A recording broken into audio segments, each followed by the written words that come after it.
Namaskar, I'm Suruchi Das and you're watching Ritam News. In Karnataka's education system, the rising trend of political influence and religious bias is casting a shadow over merit and justice. The recent controversy surrounding the decision to withhold the Best Principal Award from B.G. Ramakrishna, the principal of Kundapura PU College in Udupi, is a glaring example of how educational accolades are being compromised due to appeasement politics and religious sentiments. On September 5, the Karnataka Education Department was set to honor two principals, B.G. Ramakrishna and A. Remegowda, for their exceptional contribution to education.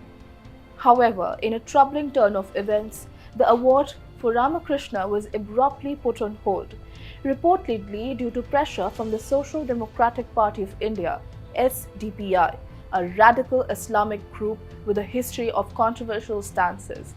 The SDPI's objection centered on Ramakrishna's role in the 2022 hijab controversy, where he enforced a rule established under the previous BJP government that prevented girls from wearing hijabs inside the classroom to maintain uniformity and discipline.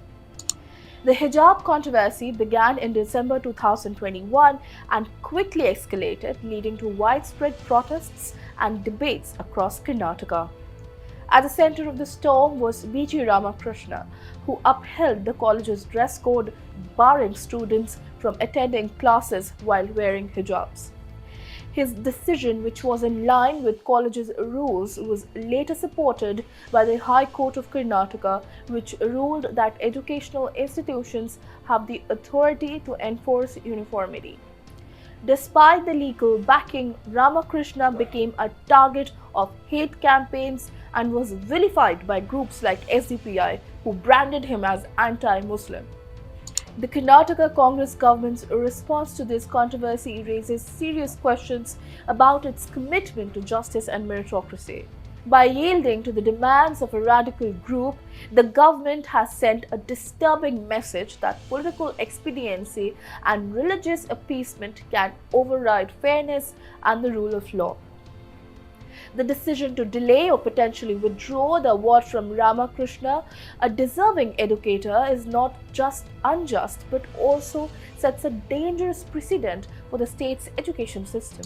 If this trend continues, where educational decisions are influenced by political and religious pressures, the very fabric of Karnataka's education system could be at risk. The government must answer why it allowed such interference and what message it is sending to educators and students alike.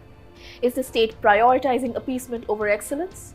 And if so, what future awaits Karnataka's education if deserving individuals are sidelined in favor of those who play the whims of radical elements? The situation calls for introspection and a reassessment of the principles that should guide the state's educational policies.